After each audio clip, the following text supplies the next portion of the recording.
Hello, and welcome to Wednesday's Word, a Bible study given by Pastor Jerome J. Washington of Mount Vernon Baptist Church of Durham, North Carolina. Good evening, and welcome to this evening's Bible study. We continue our study in the book of Philippians, and last week when we looked at this book, we looked at it from an introductory standpoint, and we looked at the background of the book and verses 1 through 11. Tonight we continue our study and we go farther into the book. It's my intent to go as far as maybe the first chapter, verses 1 through 18. Before we go any further, let's bow our heads in prayer. God our Father, thank you for these your people. And as we come tonight to study your word, open our hearts and our minds to see this word afresh, so that we might learn more of you and apply it to our lives. In the name of Jesus we pray. Amen. So, when we last talked, we reminded you that the Apostle Paul was writing this book of Philippians from his prison cell in Rome, chained to a Roman soldier. I said prison cell, but really he was under house arrest for nearly 3 years. And he's writing there from his prison cell to the church at Philippi. He's thanking them for a gift he's received from them. He's encouraging them to continue in the faith and just thanking God for them. And tonight we look at verses 12 through 18. We may go a little farther, but that's where we want to begin our look. Come, let's read. I read from the New International Standard, the New International Version of Scripture. Beginning at verse 12. Now I want you to know, brothers and sisters, that what has happened to me has actually served to advance the gospel. As a result, it has become clear throughout the whole palace guard and to everyone else that I am in chains for Christ. And because of my chains, most of the brothers and sisters have become confident in the Lord and dare all the more to proclaim the gospel without fear. It is true that some preach Christ out of envy and rivalry, but others out of goodwill. The latter do so out of love, knowing that I am put there for the defense of the gospel. The former preach Christ out of selfish ambition, not sincerely supposing that they can stir up trouble for me while I'm in chains. But what does it matter? The important thing is that in every way, whether from false motives or true, Christ is preached. And because of this, I rejoice. Yes, I will continue to rejoice. Now, this apostle is assuring them and assuring us that God is using him in this situation, using him in prison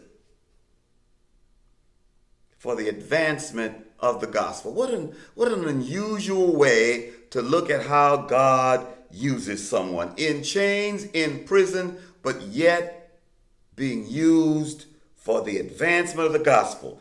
Circumstances often throw people. Circumstances often defeat people. the maturity of a person can be seen somehow by how they handle situations. The things that affect us, the things that affect our moods, how our mood swings from mild to severe, tells exactly who we are. The one thing that a child of God, the one thing that the believer must learn to do is live above their circumstance. Now that's the mark of a mature believer, to be able to live above your circumstances. And you have to learn to do that in order to keep your witness for Jesus Christ strong, in order to keep your witness for Jesus Christ strong and mature. And so tonight, there are at least two things that I want us to look at with what that Paul writes about. First, he shares the gospel regardless of his situation. And the second thing is, he holds no personal jealousy, nor desire for credit or prestige for however way the gospel is going forward. And so look at verses 12, 13, and 14. If we're going to be mature Christians, a mature Christian continues to share the gospel and witness for Jesus Christ no matter what happens. I can see the wheels turning, even though we are dealing with this remotely. And you're saying, no matter what, I'm supposed to be a witness for Jesus Christ. Not so much a verbal witness. Sometimes our lifestyle, sometimes our behavior can say more about Jesus Christ than our words. Look at Paul. He's facing some dark circumstances. He is a prisoner in Rome. He is about to face the Roman Supreme Court. He's about to go before Nero, the emperor of Rome. And he's innocent. He's going before the Supreme Court. He is going before Nero, who history tells us was a madman. And he's having to sit and wait until his accusers show up with trumped up charges to try him in a kangaroo court. And yet, the theme of this book is joy, and yet he still proclaims the gospel. Yet he is still finding a way to tell the story of Jesus Christ. Whatever pressures hang over his head, whatever is awaiting him in trial, does not determine his behavior at the moment. Paul says in Ephesians chapter 3, verse 13, that his tribulations were intense and protracted. But notice something.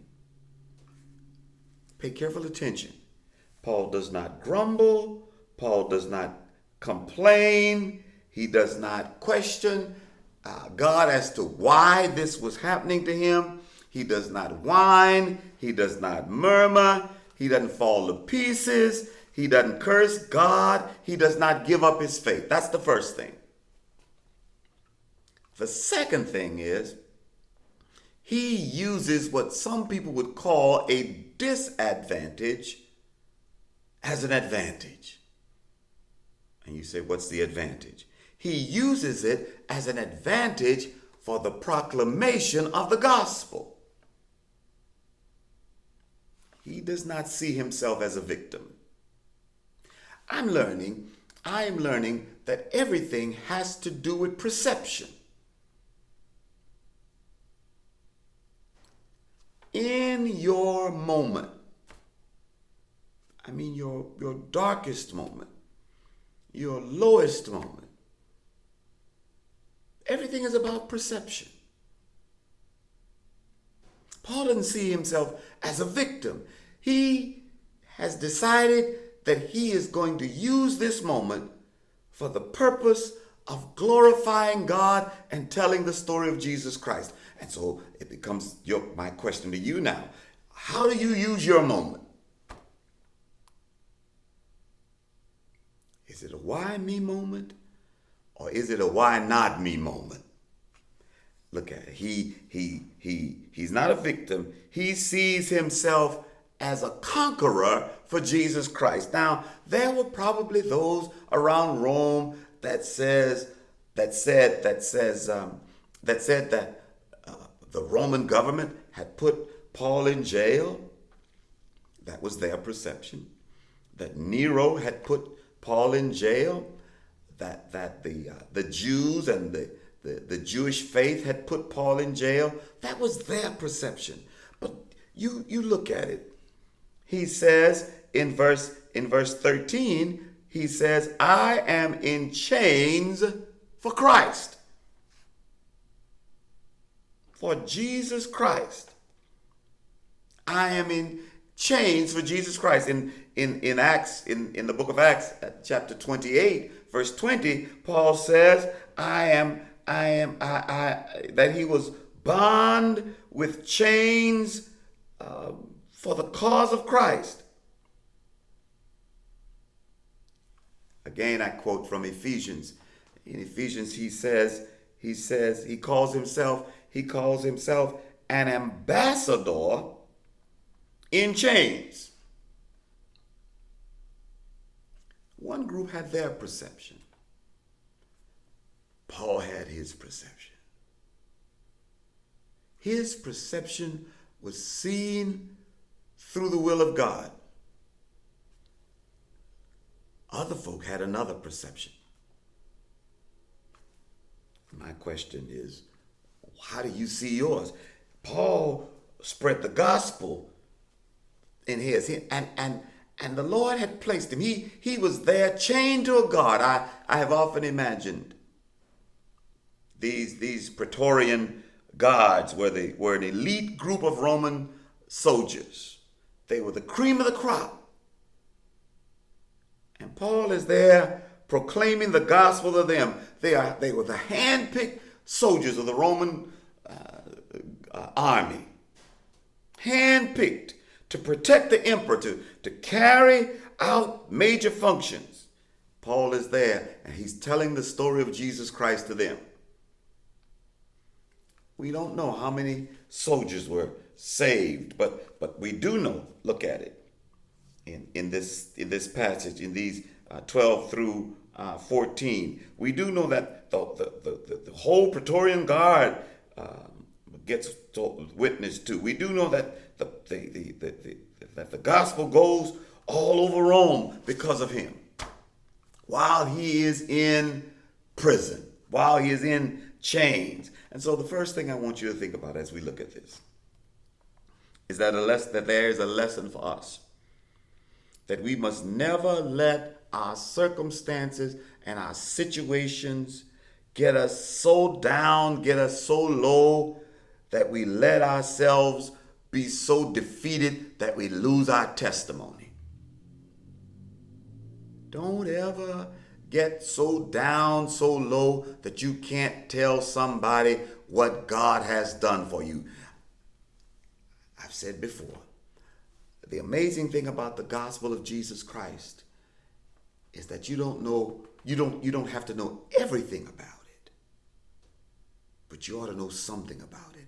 You ought to be able to tell what the Lord has done for you. You don't have to be able to quote scripture and verse and the scripture in its original language and parse Greek verbs and read Hebrew and Greek and all, but you ought to be able to tell what the Lord has done for you. Don't ever get so down that you can't find a way to talk about what the Lord has done for you. I don't mean out on the surface, something out on the peripheral, but I mean some up close personal thing. That's the first thing. Think about that we ought to never get so down. Never let ourselves get so down that our testimony and our witness gets lost. No matter what comes our way, persecution or failure or financial loss or personal loss or loss of a loved one, personal rejection, professional rejection, imprisonment, old age sets upon us, some kind of abuse or poverty or a pandemic. Don't ever let it cause you to lose your testimony, because we are the loved of God. He writes in another passage of scripture, he says, Paul I talk about, he says, we are the loved of God. And he asks this question, he says, who shall separate us from the love of Christ? Shall tribulation, hard times, hardships, shall hardships separate us? And he gives a list of things. You remember, he says, shall tribulations or shall distress or persecution or famine or nakedness or peril or sword. We're killed all the day long like sheep going to the slaughter. No. And then he says, we are more than conquerors through him that loved us. If we are living for Christ, we've got to know that God is in control of our lives. Here's a man, the Apostle Paul knew that God was in control of his life. And so he uses that time to spread the gospel. He uses that time to encourage others. Believers ought to be fearless. Believers ought to be encouragers. I ask you, when is the last time you intentionally encouraged somebody? I'm not talking about some kind of fake, empty kind of compliment kind of thing, but just somebody encouraged somebody. Some cashier who bagged or checked you out in the grocery store. Some young person who's bright and talented. Asked them what their plans were and said, are you in school? Ask them, are you in school? Don't make this your last stop. You look like you're bright. You look like that might be the only kind word that person has going for them that whole week.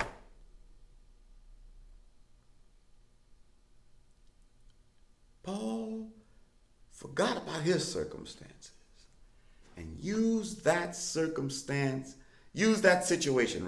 to encourage somebody else. And so he spread the gospel by encouraging other believers to be fearless in their witness. How's that possible? How's it possible? Well, a couple of ways. Paul's witness and the converts' witness among the guards were being told by others. Can you imagine? Yeah, they've got that fellow Paul in jail, but he's not like the other prisoners. He's not cussing and fussing. He's talking about this Jesus Christ, and he's praying all day long for some people who are 100 miles away in a town called Philippi. He's thanking God for these people. He used his dynamic witness to encourage other people.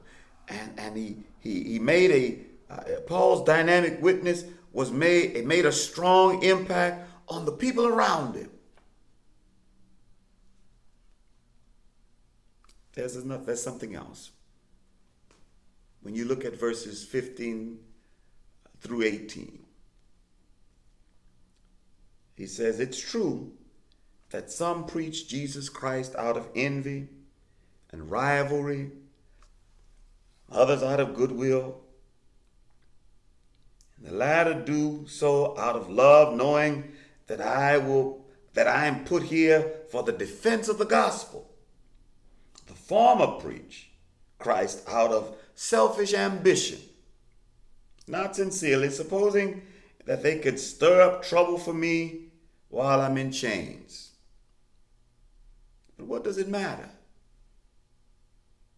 The important thing is that in every way, whether from false motives or true, Christ is preached. And because of this, I rejoice. Yes, I continue to rejoice. Faithfulness, jealousy, self-seeking, that mature Christian holds no personal jealousy or desire for credit or prestige. This is a strange kind of language used by Paul. Paul is not envious. He's not jealous. There were some preachers in Rome who were jealous of Paul and envious of him, of the results he was having, of the favorable attention and the prestige he was gaining from the society around him. They were envious and jealous of the support he was getting, the attention he was receiving from so many people, the position he was gaining as a leader in the Christian community. Notice,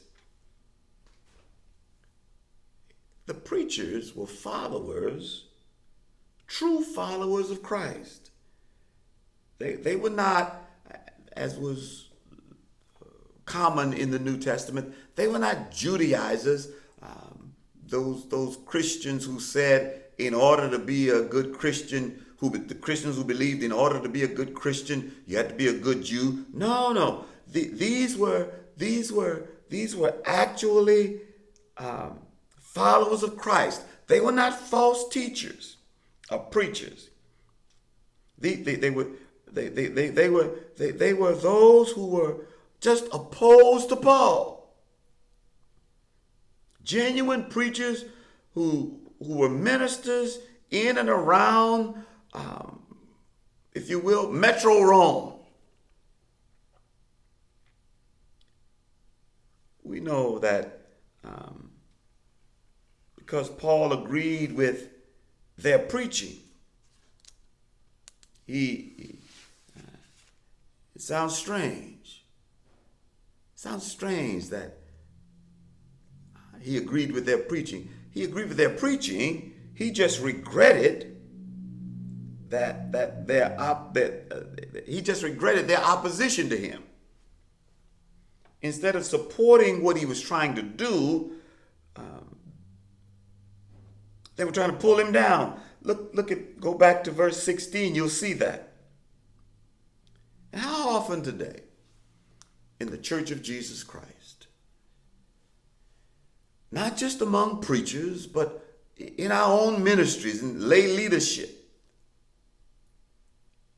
we spend so much effort tearing each other down, opposing each other, dividing among ourselves. How often does it happen?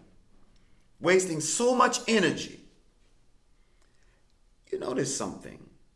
Paul does not use a whole lot of energy talking about who's against him. He compliments those and thanks God for those because Paul says, as long as the gospel goes forth, it's not about me. A preacher said once, don't criticize anything the Lord is blessing. And I think that's a good place to be. If they're talking about me, that's fine. But as long as the gospel is going forward, as long as the doctrines of the church, as long as the pure, unadulterated gospel is going forward, let it go forward. And so Paul has shown us that the gospel must go forward. And the gospel can go forward whether you're in chains or whether you're walking around. The gospel can go forward whether you're on your sick bed or whether you're walking around. The gospel can go forward whether you're bound by a stay-at-home order or whether you are in your own sanctuary having Bible study. That's one of the wonderful things about this whole matter of not being able to worship together. I thank God that even at a time such as this, the gospel is being able to go forward in ways we never thought it would go forward before. There are those of us who are preachers and teachers who are doing things in ministry that we never thought we would do, who are carrying the gospel into places we never thought we would carry it. And so, as we bring this section of our study to a close, let's say thank God.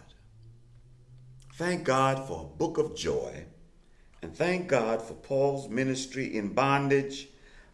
Thank God that he continues. Last week we looked at him continuing. He continued in bondage as he expressed thanks for the saints there. Paul's ministry. In the first section we talked about his ministry while in bondage. And he assures the Philippian church, as he assures us, that God was using him to advance the gospel.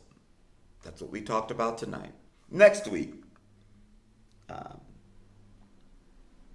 he writes from